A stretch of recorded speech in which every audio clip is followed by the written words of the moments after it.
보시게 되면 이제 뭐 국민의힘 입장에서는 승리한다 이런 이야기는 이제 나오지 않고 어떻든 개헌 저지선을 사수해야겠다 이런 목소리들이 강하게 나오네요. 이제 아마 여론조사도 그렇고 국민의힘의 자체 판세 분석도 아마 그렇게 나오는 모양입니다. 그리고 또 저희들은 제야 전문가의 도움을 받아 가지고 뭐 아주 다르게 접근하지 않습니까? 다른 사람들은 여론조사나 판세 분석을 중심으로 해서 이렇게 선거를 보지만 저희들은 결국은 사전투표에서 조작이 얼마만큼 이루어지는가, 사전투표에서 유령 사전투표자 수를 얼마나 집어넣는가에 따라 가지고 성패가 결정이 된다 이렇게 보기 때문에 이미 이제 사전투표가 31.2% 역대 사상 최고의 사전투표를 기록했고 2020년도 4.15 총선에 비해 가지고 약 70만 장 정도를 더 집어넣을 수 있는 그런 상황인 거죠. 그렇기 때문에 이미 이제 당일 투표를 크게 기다리지 않더라도 대략 4월 10일 총선 결과가 어떻게 나올 것이다 이렇게 우리가 예상해 볼 수가 있지 않습니까? 제가 늘 반복적으로 강조해 온 바와 같이 대한민국의 공직선거는 지난 10년 동안 완전히 기울어진 운동장에서 그렇게 선거가 치러져 왔습니다. 뭐 그냥 기울어진 정도가 아니고 완벽하게 기울어진 그런 운동장에서, 그러니까 사전투표만 하면은 항상 더불어민주당이 이기니까 그런 완전하게 기울어진 선거판에서 선거가 치러지기 때문에 이미 사전투표가 끝난 시점에서는 내부적으로 이번에 의석수가 어떻게 배치가 되겠다 그런 부분들은 다 이제 파악을 하고 있는 거죠. 그런데 뭐 그런 내용을 또 미리 공개를 하게 되면은 실망하시는 분들도 많으실 거고 분노하시는 분들도 많으실 거기 때문에 그냥 어느 정도 가리고 그냥 방송을 지금 진행하고 있는 겁니다. 아무튼 그 분위기는 국힘당 입장에서는 개헌 저지선을 사수해야겠다 뭐 이게 지금 이제 가장 중요한 그런 목표고 이겨야겠다, 과반수를 얻어야겠다 뭐 이런 것은 일체 나오지 않는 그런 상황입니다. 개헌 저지선을 확보하려면은 대한민국의 보수층 그리고 국힘당을 지지하는 그런 분들이 당일 투표로 몰려가 가지고 최소한 예상보다 5% 정도 더 당일 투표 지지도를 국힘당 후보와 함께 보내야 개헌 저지선 사수가 가능하지 않겠느냐 그렇게 생각합니다. 그 정도로 지금 상황이 어렵습니다. 어렵기 때문에 뭐 어떤 분들은 이런 방송에서 그렇게 이제 실질적이고 솔직한 이야기를 싫어하시는 분도 계시지만 뭐 싫어한다고 해가지고 그걸 외면한다 해가지고 불리한 상황이 반전이 되는 것은 아니지 않습니까?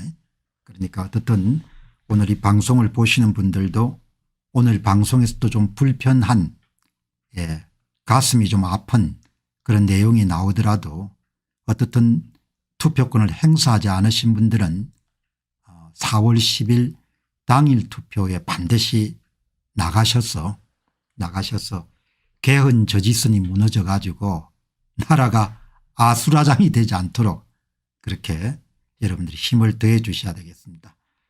뭐 방송에서 국힘당을 지지하거나 그런 방송은 일체 제가 내보내지 않지만 지금 상황 자체가 워낙 화급해 가지고 여러분께 보수 색채가 강하신 분들은 반드시 사전투표를 안 하셨으면 그냥 뭐 선거판이 다 저희들끼리 그냥 짜고 치는 고스톱이다 이렇게 생각하셔 가지고 낙담하시거나 실망하시는 분들도 이번에는 꼭 지금 상황이 2020년도 4.15 총선에서 좋아하지 않지만 보수 진영의 결집을 촉구할 수밖에 없는 그런 딱한 사정이 그때나 지금이나 이제 반복이 되는 것이죠.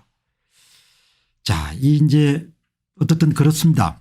그래서 이제 당일 투표에 보수 세력들이 결집하지 못하면은 개헌 저지선이 무너질 가능성이 매우 높습니다. 그래서 많은 분들이 나가셔 가지고 지금까지 투표권을 행사하지 않으신 분들도 이번에 나가셔 가지고 개헌은 막을 수 있게끔 그렇게 여러분들이 노력하셔야 되지 않겠느냐 그렇게 봅니다. 이제 오늘은 당일 투표가 31.2% 역대 사상 최고치로 이렇게 끝났기 때문에 다시 한 번 더 총선을 정밀 분석해 가지고 여러분들이 현재 선거판을 좀 더 정확하게 이해하실 수 있도록 그게 핵심은 대한민국 공직선거가 공정하지 않기 때문에 사전투표자 수를 부풀려 가지고 그렇게 여러분들 더불당 후보한테 집어넣어 주는 것이 지난 10년간 반복이 되어 왔고 기대를 모았던 윤 대통령께서 재임 기간 2년 동안 그 문제를 해결하기 위해서 전혀 노력을 안 한 상태이기 때문에 어떻게 보면은 자업자득이라고 이렇게 볼 수가 있는 것이죠. 그럼에도 불구하고 이 문제가 이제 너무나 지금 중요하기 때문에 개헌선이 무너지게 되면은 이제 어떤 짓을 못 하겠습니까? 조국 씨가 그런 국가 일을 맡았을 때 여러분들 결국은 자유민주주의에서 자유를 빼려고 했지 않습니까? 그래서 아무튼 제가 말씀드리고 싶은 것은 여야가 어느 정도 견제하고 균형을 유지해야 돌아갈 수가 있으니까 국힘당에 대해서 정말 섭섭하고 유감스러운 일이 한두 가지가 아니죠. 무능력하고 무책임하고 무기력하고 그렇지만 지금은 그런 문제를 덮어두고 개헌 저지선을 국힘당이나 보수진영이 이걸 그냥 기분대로 해버리게 되면은 개헌 저지선이 무너질 거는 가능성이 높기 때문에 당일 투표에서 한 5% 정도를 올릴 수 있도록 그렇게 하면 이제 개헌 저지선을 막을 수가 있으니까 그렇게 여러분들 노력을 해 주셨으면 좋겠습니다. 자, 이 보면은 윤 대통령에 대해 쓴소리를 하기가 지금 좀 그렇긴 하지만 참 무기력하고 무책임한 남자입니다. 대통령이 앞서 가지고 이렇게 사전투표 양일 사이에 전국의 투표소 곳곳에서 실제로 측정한 개수한 실제 사전투표자 수하고 거의 모든 곳에서 단말기와 모니터에 등장한 발표 사전투표자 수 그러니까 전산 프로그램을 가동해서 만든 그런 가공의 사전투표자 수가 더 많이 나오는 단 한 곳에 또 예외가 없이 실제 사전투표자 수가 더 많은 경우는 한 곳도 나오지 않았는데 그런 어처구니 없는 사전투표 득표수 조작 그런 행위가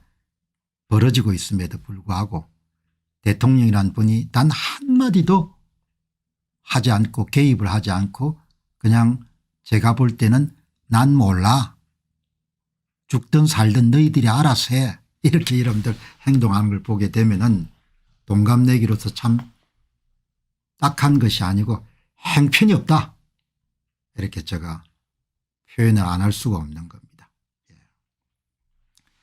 아무튼 그 동네 사람들은 선거를 장악해서 지난 10여 년 정도의 각고의 노력을 통해 가지고 완전히 세상을 지금 뒤집어 엎을 수 있는 그런 이제 목전까지 온 거죠. 어떤 분들은 구부능선을 넘어섰다 이렇게 표현하시는데 아무튼 세상을 뒤집어 엎는 그래서 범죄자들이 지도자가 되는 그런 상황이 지금 여러분들 펼쳐지고 있는 겁니다. 이제 오늘도 마지막 부분에서는 총선에 대한 사전투표가 마무리가 됐기 때문에 다시 한 번 더 전망을 하는 시간을 갖도록 하겠습니다. 보수 진영이 이 당일 투표로 결집하지 않으면 아주 어려운 상황입니다. 그냥 어려운 상황 정도가 아니고 무진장 어려운 상황입니다. 왜 어려운가 하니까 4.15 총선에 비해서 사전투표자 수가 70만 이상 정도 늘어난 겁니다. 그게 전부 다 투입된다고 생각하게 되면은 전국의 경합 지역에서는 거의 대부분 여러분들 밀린다고 그렇게 볼 수가 있는 거죠. 그 점을 여러분들이 이제 깊이 이렇게 새겨 주셨으면 좋겠습니다.